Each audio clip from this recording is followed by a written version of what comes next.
Hello दोस्तों, मैं रविंद्र कुमार सैनी स्वागत करता हूं आपके अपने यूट्यूब चैनल सूर्य किरण पाठशाला में। दोस्तों, इस चैनल के ऊपर रीट 2025 प्री और मेंस के लिए फ्री ऑफ कॉस्ट आपको तैयारी करवाई जा रही है। इसी श्रृंखला में आपका अन्य सब्जेक्ट इंग्लिश सब्जेक्ट जो लैंग्वेज के अंदर आता है वो ले रहा हूं अभी। उसमें इंग्लिश के अंदर मैं अभी ले रहा हूं फिगर ऑफ स्पीच, जिसे अलंकार भी कहा जाता है। अब देखिए, what is the mean by figure of speech. Figure of speech का तात्पर्य क्या होता है या मतलब क्या होता है, ये समझना जरूरी है। देखिए दोस्तों, लिखा हुआ आपके सामने अ वर्ड और a phrase used in a non literal sense for rhetorical और विविध इफेक्ट। ठीक है। अब देखिए दोस्तों, अ वर्ड एक शब्द या फिर एक फ्रेज, शब्द समूह बोल सकते हो। एक शब्द या शब्द समूह जिसका उपयोग किया जाता है नॉन लिटरल सेंस में, असाहित्यिक अर्थ के रूप में उसको काम में लिया जाता है। फॉर रिटोरिकल मतलब उसको बढ़ा चढ़ा के बताने के लिए, मतलब आडंबरपूर्ण रूप से और विविध इफेक्ट और अन्य प्रकार से, that is figure of speech. अब अलंकार शब्द से भी आप समझ सकते हो कि किसी वस्तु को अलंकृत करना। अलंकृत का मतलब होता है सुसज्जित करना। कुल मिला के सुसज्जा का जो कार्य है ये करते हैं कौन? फिगर ऑफ स्पीच करते हैं। ठीक है। इंग्लिश के अंदर सजाने का कार्य है या डेकोरेशन का, मान लो डेकोरेशन का जो कार्य है कौन करते हैं? फिगर ऑफ स्पीच करते हैं। ठीक है। अब देखिए दोस्तों, फिगर ऑफ स्पीच में हम लेते हैं सिमली। फर्स्ट लेते हैं कौन सा? सिमली। अब सिमली क्या होता है दोस्तों? फिगर ऑफ स्पीच में ले रहे हैं कौन सा? सिमली। अब सिमली में देखो दोस्तों, इसमें क्या होता है? Explicit comparison between to different kinds of things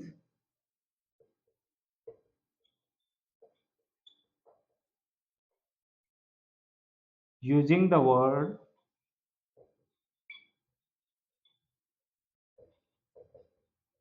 like और as। अब ध्यान देना, सिमली क्या होता है? सिमली जो अलंकार है वो होता है क्या? एक्सप्लिसिट कंपैरिजन होता है। कंपैरिजन का मतलब जानते हो? तुलना। एक्सप्लिसिट का मतलब होता है स्पष्ट रूप से। तो स्पष्ट तुलना होगी। बिटवीन का मतलब मध्य में, two different kinds of things, जो अलग अलग जो ऑब्जेक्ट्स होते हैं उनके बीच में तुलना के बारे में बता रहा है। लेकिन शर्त क्या है यहाँ पे? Using the word. कौन से शब्द आना हो सके वहां पे? एक तो लाइक शब्द, कोई भी सेंटेंस में अगर लाइक शब्द आ रहा है या एज शब्द आ रहा है और तुलना हो रही है। भाई लाइक और एज के लाइक और एज से हम क्या करते हैं? कंपैरिजन करते हैं। कंपैरिजन करते हैं, तुलना करते हैं। लेकिन अगर वो तुलना क्या है? Two different kinds of thing, अलग अलग वस्तुओं के बीच में, अलग अलग वस्तु के बीच में है। और ऐसी वस्तुएं जिनका मतलब सिंपली एक दूसरे से कोई संबंध नहीं है। समझ में आ रहा है ना? दो ऐसी वस्तुएं हैं जिनका सीधे रूप से उनका एक दूसरे से कोई संबंध नहीं है, उनके बीच में हम तुलना कर रहे हैं। कौन से शब्दों का प्रयोग करें? लाइक और एज का। तो वो क्या कहलाएगा? आपका सिमिली कहलाएगा। ठीक है। अगर देखा जाए, अगर मैं बोलूं कि अगर comparison between two similar things using the word like and as, that is simple comparison. मैं क्या बोल रहा हूँ? अगर लाइक और एज शब्द का प्रयोग करते हुए दो समान प्रकार की वस्तुओं के बीच में तुलना करते हैं, दो समान प्रकार की वस्तु के बीच में तुलना करते हैं, वो सिमिली नहीं कहलाएगा, वो सिंपल कंपैरिजन कहलाएगा। That is simple comparison. ठीक है। अभी हम क्या एग्जांपल के माध्यम से समझेंगे उनको। देखिए, आई wandered lonely as clouds। अब इसमें देखो, आई wandered, ये सब्जेक्ट हो गया आपका। आई वांडर का मतलब होता है बेवजह घूमना। बेवजह वांडर का मतलब क्या होता है? कि बेवजह घूमना इधर उधर। ठीक है। लॉनली मैं बेवजह अकेला घूमा लाइक क्लाउड्स। ठीक है, like oh sorry as clouds. As का मतलब की तरह, लाइक और एज यहाँ पे सेम है। तो आई वांडर्ड ओनली एज क्लाउड्स। ठीक है, अब देखिए दोस्तों, अब यहाँ पे एज क्लाउड्स आया है, तो क्लाउड्स क्या है, अलग ऑब्जेक्ट है। ये मान लो एक ऑब्जेक्ट इसके बीच में हो रहा है और तुलना क्या हो रही है, आई के बीच में। अब ये तुलना हो रही है डिफरेंट ऑब्जेक्ट के बीच में।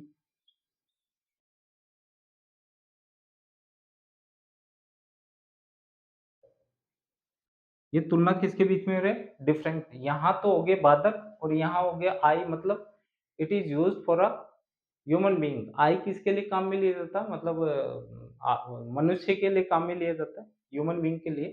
तो यहाँ मनुष्य आ गया और यहाँ पे क्या आ गया, क्या आ गया भाई, बादल आ गए। और ये जो कंपैरिजन है, मैंने बोला स्पष्ट रूप से कंपैरिजन हो रहा है, लेकिन ये जो कंपैरिजन है वो कौन से शब्द के साथ हो रहा है, लाइक और एज के। तो ये जो एग्जाम्पल है वो किसका है, सिमली का। किसका एग्जाम्पल है भाई, सिमली का एग्जाम्पल है। ठीक है, समझ में आ गया आपको। अब आगे और एग्जाम्पल्स लेते हैं।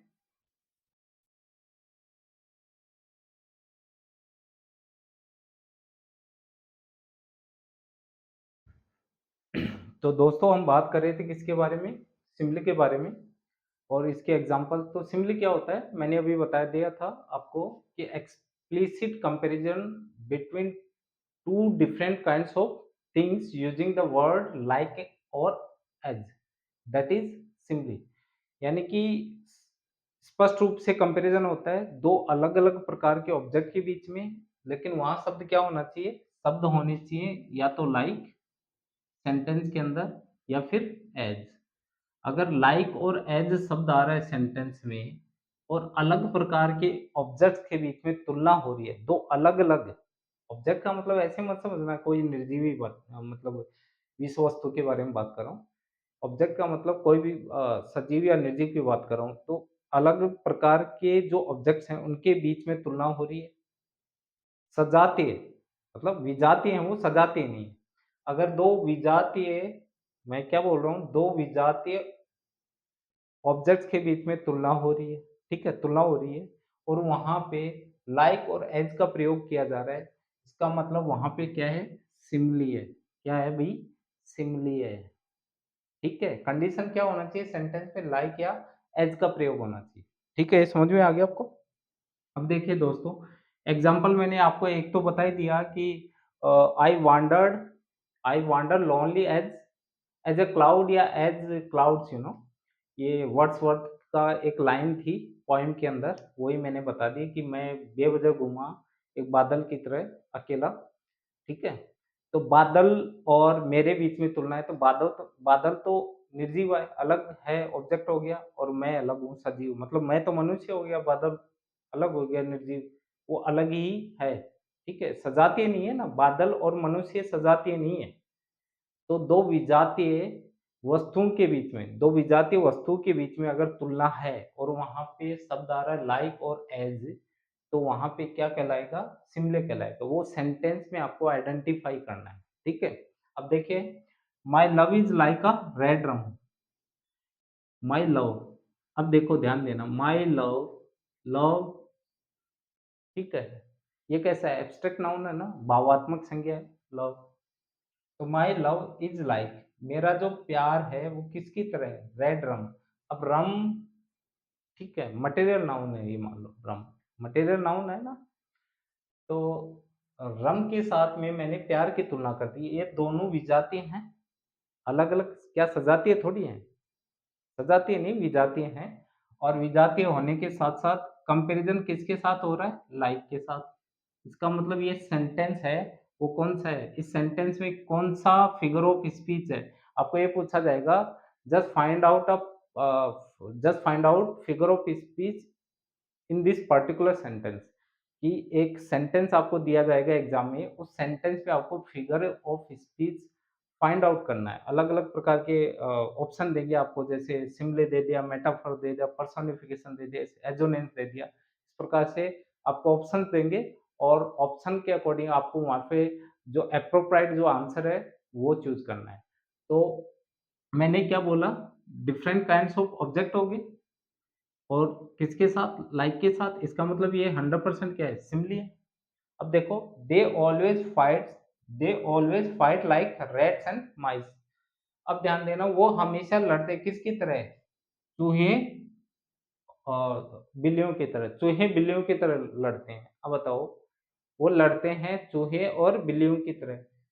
अब ध्यान देना, वे, अगर कंपैरिजन देखा जाए तो दे और रैट्स और माइस की जो कंपैरिजन है दे के साथ, और दे क्या है, ह्यूमन बीइंग, और ये क्या है, these are animals, these are animals. क्या सजाती हैं, सजाती है नहीं, विजाती हैं। तो विजातीय अगर थिंग्स के बीच में या वस्तुओं के बीच में, चाहे सजीव और निर्जीव हो, उनके बीच में तुलना तुलना हो रही है, कंपैरिजन हो रहा है, using the word like and as, that is simile. ठीक है, तो ये भी क्या है, सिमिली है। आपको इस तरीके से आइडेंटिफाई करना है, तो बहुत ज्यादा हार्ड नहीं है, इजी है। ध्यान देना, फोर्थ वन क्या है, my head sorry my heart is like an open box, my heart is like an open box. अब मेरा जो दिल है वो क्या है, ओपन बॉक्स की तरह है, खुला जो बॉक्स है उसकी तरह। अब बताओ, मेरे दिल की तुलना खुले बॉक्स से की जा रही है, ओपन बॉक्स की तरह की जा रही है। अब बताओ, क्या ये सजातीय तुलना है, सजातीय तो नहीं, विजातीय तुलना है, but using the word like. ये लाइक की जगह एज भी आ सकता था, मैंने फर्स्ट जो एग्जांपल लिया था आपको बताया था उसमें। तो ये भी क्या आपका सिमिली है। ठीक है, घबराने की बात नहीं, मैंने हिंदी में बता दिया। दो विजातीय ऑब्जेक्ट के बीच में कंपैरिजन हो और वहां पे अगर शब्द काम में लिए जा रहे हैं लाइक और एज, तो वो क्या कहलाएगा, आपका सिमिली कहलाएगा।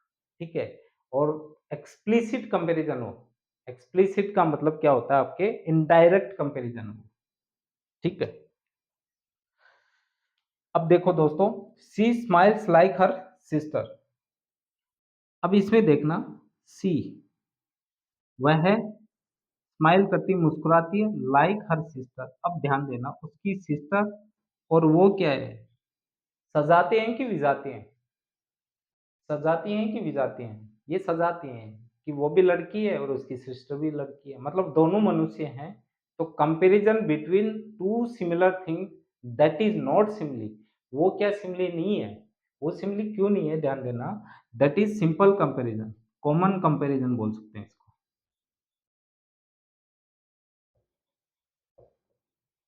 ठीक है, समझ में आ गया ना।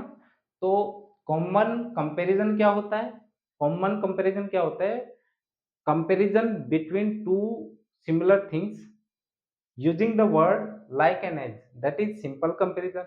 अब मैं बोल रहा हूँ सिमिली क्या है, सिमिली क्या होता है कि comparison between two different kinds of thing using the word like and as. ठीक है, दैट इज सिमिली। अब समझ में आ गया आपको। अब आगे बढ़ते हैं, मेटाफर।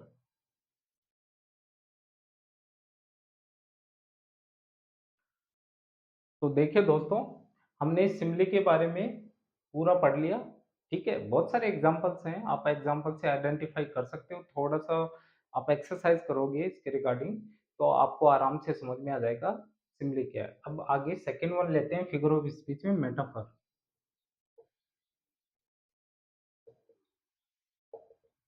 अब मेटाफर क्या है अभी, अब ध्यान देना, implicit comparison,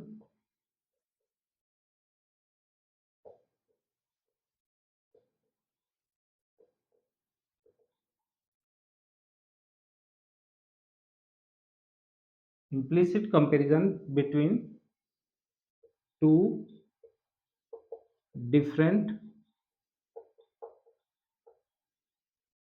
kinds of things without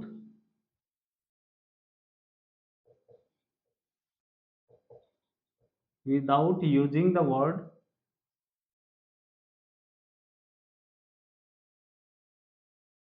like or as। ध्यान देना, इम्प्लिसिट का मतलब होता है, ध्यान देना, यहाँ पे मैंने क्या बोला कि यहाँ पे होता है इम्प्लिसिट कंपैरिजन, कि इम्प्लाइड मतलब आंतरिक रूप से, तो यहाँ आंतरिक रूप से कंपैरिजन होता है, ठीक है।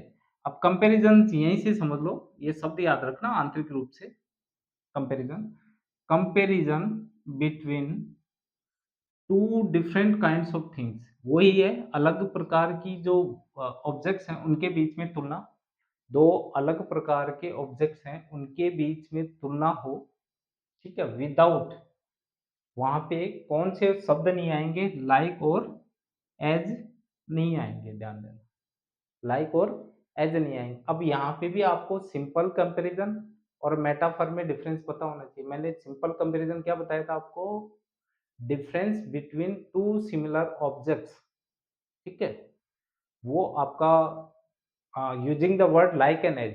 अब लेकिन यहाँ पे तो आप तो सीधा आइडेंटिफाई कर सकते हो ना कि यहाँ पे कंपैरिजन तो होगा, कि comparison between two different kinds of things, लेकिन वहां पे शब्द कौन से नहीं होंगे, without using the words like and as, यहाँ पे ये शब्द नहीं होंगे, कौन कौन से, लाइक और एज शब्द नहीं होंगे, ठीक है, दैट इज मेटाफर, ठीक है। अब ध्यान देना, ये वाला अलंकार रूपक भी बोल सकते हैं इसको, ध्यान देना, हर स्टोन, और sorry, her heart is stone.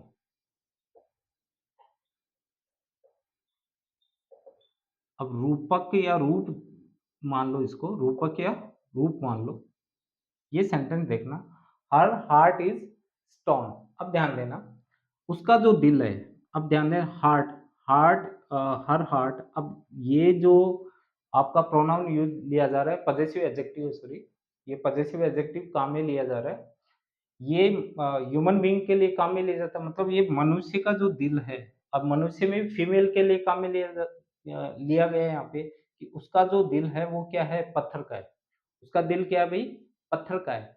अब ध्यान देना, उसका दिल पत्थर तो नहीं हो सकता ना, उसका दिल पत्थर तो नहीं हो सकता, इसका मतलब हम क्या करें, उसके दिल की पत्थर के साथ क्या कर रहे हैं, तुलना कर रहे हैं, वो भी क्या, इम्प्लीसिट कंपैरिजन कर रहे हैं, ठीक है। तो उसका, और यहाँ पे लाइक और एज भी नहीं आ रहा, और ध्यान देना यहाँ पे दिल, ये तो मनुष्य का है, और पत्थर क्या है, निर्जीव है, तो दोनों जो ऑब्जेक्ट्स हैं वो क्या हो गए, अलग अलग हो गए। ऑब्जेक्ट्स का मतलब ये मत समझना सब्जेक्ट वर्ब ऑब्जेक्ट वाला नहीं, मैं ये बता रहा हूँ, ऑब्जेक्ट का मतलब ये विषय वस्तु समझ लो, ऑब्जेक्ट का मतलब विषय वस्तु, तो हर हार्ट अलग विषय वस्तु है, और स्टोन क्या है, अलग विषय वस्तु है, ठीक है। तो क्या ये सजातीय हैं, नहीं है, ये विजातीय विषय वस्तुओं के बीच में कंपैरिजन है, तुलना है, लेकिन यहाँ पे शब्द क्या नहीं आ रहा, लाइक और एज नहीं आ रहा, अर्थात सीधा का सीधा क्या हो रहा है यहाँ पे, मेटाफर हो रहा है, क्या हो रहा है भाई, मेटाफर हो रहा है, हर हार्ट इज स्टोन, उसका जो दिल है वो क्या है, पत्थर का है भाई, ठीक है, मैंने बोल दिया। अब पत्थर का क्या है, पत्थर के गुण होंगे उसमें, इसीलिए उसने, उसके दिल ने पत्थर का रूप धारण कर लिया, तो मेरे अकॉर्डिंग मेटाफर इन हिंदी रूपक अलंकार, ठीक है, तो ध्यान देना इस तरीके से, लेकिन आपको मेटाफर सीधे इस तरीके से आपको याद रखना है। और भी एग्जांपल्स लेते हैं बहुत सारे,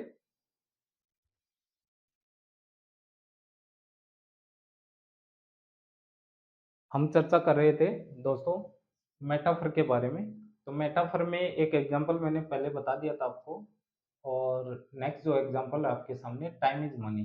अब बताइए दोस्तों, टाइम, समय अलग ऑब्जेक्ट है, ठीक है, और मनी क्या है, अलग ऑब्जेक्ट है, यानी अलग विषय वस्तु है दोनों, समय और पैसा अलग विषय वस्तु है, इनके बीच में तुलना हो रही है, तुलना हो रही है, कंपैरिजन हो रही है, और वो इम्प्लाइड, मतलब क्या बोल सकते हो उसको, इम्प्लिसिट कंपैरिजन हो रही है, ठीक है, इम्प्लिसिट कंपैरिजन हो रही है। अब ध्यान देना, ये डायरेक्ट कंपैरिजन भी बोल सकते हो इम्प्लिसिट कंपैरिजन को, टाइम इज मनी, समय क्या है, पैसा है, यानी इम्प्लिसिट बोल सकते हो या डायरेक्ट,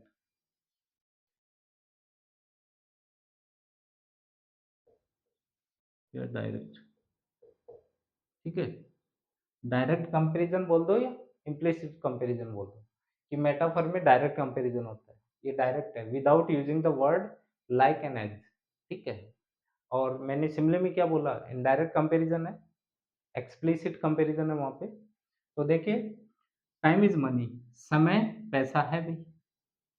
तो समय और पैसे के बीच में क्या हो रही है, तुलना हो रही है without using the word like और एज। लाइक और एज जो शब्द है उनको बिना यूज में लिए हुए इस सेंटेंस में, इसका मतलब क्या है, मेटाफर है, कॉमन कंपैरिजन नहीं है, ठीक है। अब ध्यान देना, यू आर माई बैकबोन। अब ध्यान देना, तुम मेरी रीढ़ की हड्डी हो, यू आर माई बैकबोन। अब ध्यान देना, बैकबोन क्या है, कि ये जो अपनी वर्टिब्रल कॉलम होती है ह्यूमन बॉडी के अंदर, मानव शरीर के अंदर, उसी को बैकबोन कहा जाता है, या ठीक है। अब ध्यान देना, बैकबोन क्या है, एक स्केलेटन का पार्ट है, और you is used for live things, मतलब ह्यूमन बीइंग जो कि सजीव है उसके लिए काम में लिया जा रहा है, ठीक है। सजीव के लिए यू काम में लिया जा रहा है, और ये क्या है, निर्जीव, विजातीय है, और दोनों के बीच में कंपैरिजन है, तो ये भी क्या है, आपका सीधा का सीधा मेटाफर है। ऐसे मत समझना कि यू तो मानव है और बैकबोन भी मानव की रीढ़ की हड्डी है, ऐसा तो है, मान सकते हैं रीढ़ की हड्डी है, लेकिन ध्यान देना ये भी विजातीय होगी, कैसे, you is used for live things, मतलब ह्यूमन बीइंग के लिए काम में लिया जा रहा है, वो भी सजीव के लिए। और ये बैकबोन क्या है, ये स्केलेटन का पार्ट है, कंकाल तंत्र का पार्ट है, तो इसीलिए ये क्या आपका मेटाफर है, ठीक है। अब आगे देखिए दोस्तों, यू आर ए टाइगर। अब ध्यान देना, यू आर ए टाइगर, ये सेंटेंस आ गया सामने, आप क्या हो, चीता हो भाई।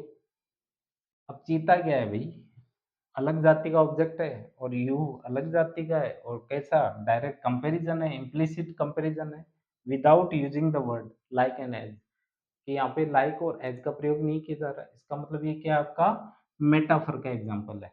अब ऐसा नहीं है, अभी तो जो चल रहा है पता ही है, टाइगर जिंदा है, वो कहानी, तो you R A tiger.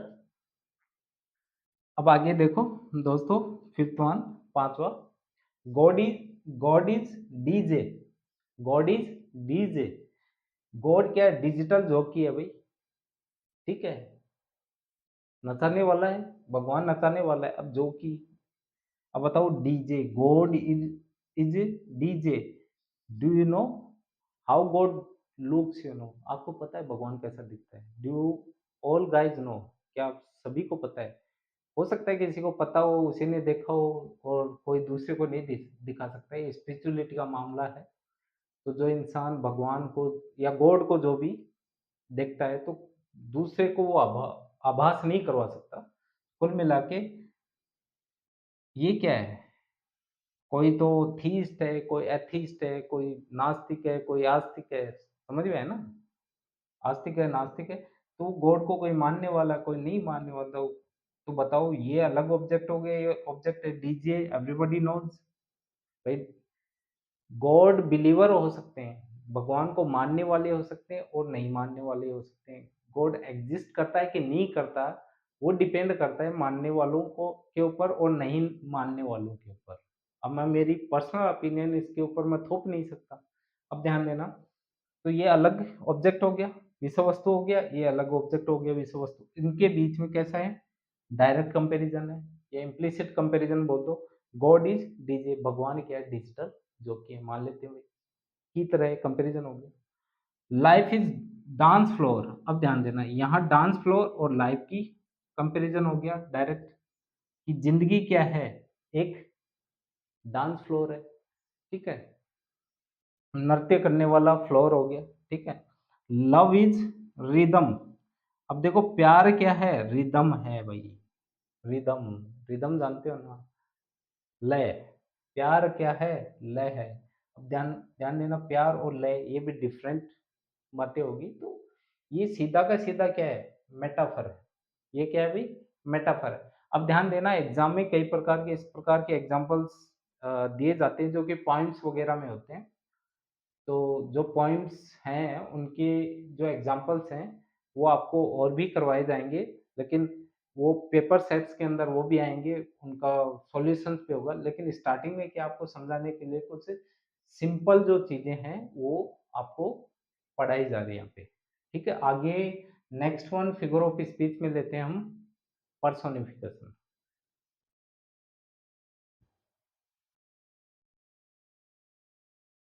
Third जो फिगर ऑफ स्पीच है दोस्तों, वो क्या है? पर्सोनिफिकेशन। क्या है? पर्सोनिफिकेशन। अब देखिए दोस्तों, पर्सोनिफिकेशन क्या है? अब अलंकार में या फिगर ऑफ स्पीच में पर्सोनिफिकेशन इसको बोलते हैं मानवीकरण, मान लो इसका हिंदी अर्थ मानवीकरण मान लो। ठीक है? कि निर्जीव वस्तु में किसी निर्जीव, ऐसे हिंदी में समझ लो इसको, किसी निर्जीव वस्तु में मानव के गुण उत्पन्न होना। मतलब इस प्रकार का कोई सेंटेंस आपके सामने है, जो किसी निर्जीव वस्तु में मानव के गुण को उत्पन्न होने का भाव दे रहा है, मानव के गुण का उत्पन्न होने का भाव दे रहा है, वहाँ पे वो सेंटेंस में कौन-सा फिगर ऑफ स्पीच होगा? पर्सोनिफिकेशन होगा। इसीलिए इसको क्या बोलते हैं? मानवीकरण। इसीलिए इसको क्या बोल सकते हैं? मानवीकरण। अब देखिए, personification is a common form या ऑफ मेटाफर। ये क्या है? मेटाफर की तरह ही है, सीधा का सीधा, लेकिन इन दैट इसके अंदर क्या है? Human characters are attributed. इसके अंदर क्या है? जो मानव के जो गुणधर्म है, मानव के जो गुणधर्म है या मानव की जो क्रियाएं हैं, ठीक है, वो अगर दिखाई दे रही है सेंटेंस में, ठीक है, टू नॉन ह्यूमन बीइंग्स। अब नॉन ह्यूमन बीइंग्स बीइंग्स क्या हो सकता है? निर्जीव वस्तुएं,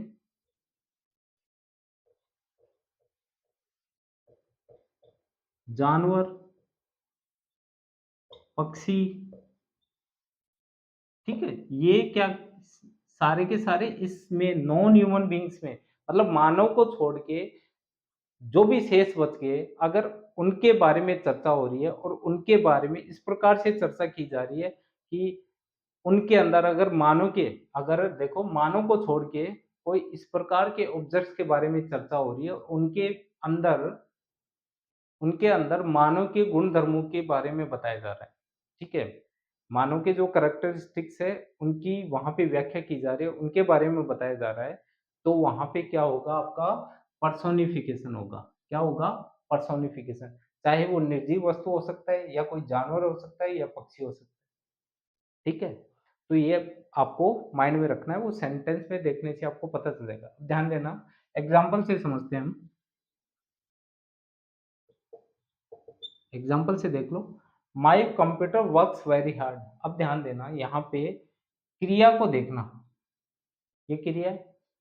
अब ध्यान देना, माई कंप्यूटर, कंप्यूटर क्या है? इनएनिमेट, मतलब इनएनिमेट थिंग है, मतलब निर्जीव वस्तु है। अब निर्जीव वस्तु के साथ में जो वर्क है ना, वर्क यानी काम करना, वर्क यानी काम करना। अब काम करना एक मनुष्यता की निशानी है। काम कौन करता है? मनुष्य ही तो करता है भई। और मनुष्य के लिए एक्शन काम में लिए जाते हैं, वर्ब काम में लिए जाते हैं।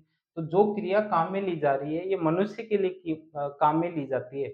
लेकिन यहाँ पे इस सेंटेंस में मनुष्य को छोड़ के किसके लिए काम में ली गई है? कंप्यूटर के लिए। इसलिए कंप्यूटर को क्या किया गया? मानवीकृत किया गया। कंप्यूटर को क्या किया गया है यहाँ पे?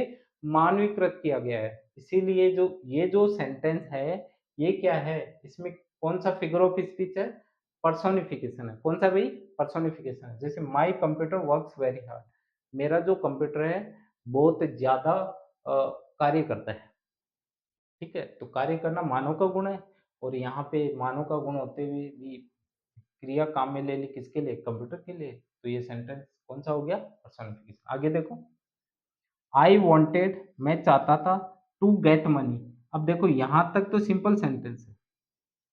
इट इज़ नथिंग, यहाँ तक। I wanted to get money, मैं पैसे चाहता था, मुझे पैसे लेने थे। ठीक है? ध्यान देना। बट ये कंजंक्शन आ गया। अब आगे देखो, but ATM died, but ATM died. अब बताओ, एटीएम क्या? ऑटोमेटेड टेलर मशीन है। तो ध्यान देना, एटीएम क्या है? निर्जीव है, निर्जीव वस्तु होगी। लेकिन ये डाई जो वर्ब है, ध्यान देना, डाई जो वर्ब है, ये किसके लिए काम में ली जाती है? मानव के लिए। तो बताओ, मानव के लिए काम में ली जाने वाली जो क्रिया है, निर्जीव के लिए काम में ली जा रही है, या मानव के लिए काम में ली जाने वाली कोई भी क्रिया यदि निर्जीव के लिए, जानवर के लिए, पक्षी के लिए काम में ली जा रही है, अर्थात उसका क्या किया जा रहा है? मानवीकरण किया जा रहा है। तो इसका मतलब उस सेंटेंस में कौन-सा फिगर ऑफ स्पीच है? पर्सोनिफिकेशन है। कौन-सा भई? पर्सोनिफिकेशन है।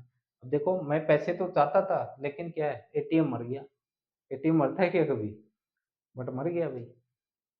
तो इसका मतलब ये क्या है, पर्सोनिफिकेशन है। थर्ड देखो, the ocean dance in the moonlight. ध्यान देना, अब ध्यान देना, ये ओशियन क्या है, महासागर है। क्या महासागर डांस जो वर्ब है, इस वर्ब को देखना, इस क्रिया को देखना, ये जो डांस वर्ब है, ये किसके लिए काम में ली जाती है, ह्यूमन बींग्स के लिए। किसके लिए भी, ह्यूमन बींग्स के लिए। बट यहाँ पे काम में किसके लिए ली गई है, महासागर के लिए। इसका मतलब महासागर को क्या किया गया है, मानवीकृत किया गया है। इसका मतलब इस सेंटेंस में क्या है, पर्सोनिफिकेशन है। तो देख लो, द ओशियन डांस, ओशियन नाचा था कब, मून लाइट में। अब नाचा था कि नहीं नाचा था तो वो तो देखने वाला जाने, बट हमने तो कर दिया सेंटेंस। तो ये चीजें इस तरीके से दोस्तों मैंने फिगर ऑफ स्पीच आपको बता दिए। कौन कौन से फिगर ऑफ स्पीच में आपको मैंने बताए, सिमिली मैंने बता दिया आपको, मेटाफर मैंने बता दिया आपको, और पर्सोनिफिकेशन बता दिया। आगे हम बात करेंगे आपके एजोनेंस की, ठीक है, और एजोनेंस के अलावा जो भी रिमेनिंग है उनके बारे में हम चर्चा करेंगे आगे, ठीक है। तब तक के लिए जय हिंद, जय भारत।